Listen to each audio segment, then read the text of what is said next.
Oli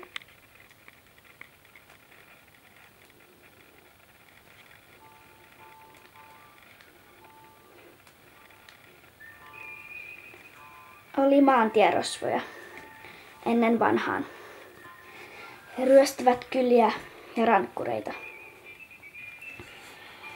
Mutta nämä maantierosvot olivat erilaisia.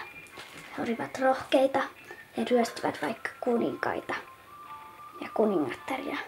Mutta näillä oli yksi haaste: saada kissan kuningattaren kaulakoru, jossa oli erilaisia timantteja.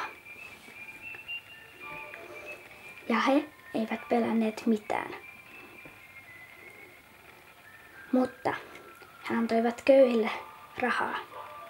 Ja tästä tämä seikkailu alkoi. He menivät leirilleen.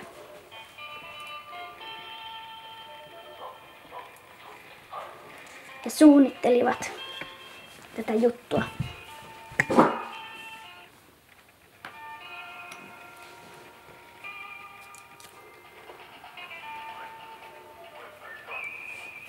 Ja tästä tämä heidän seikkailu alkoi.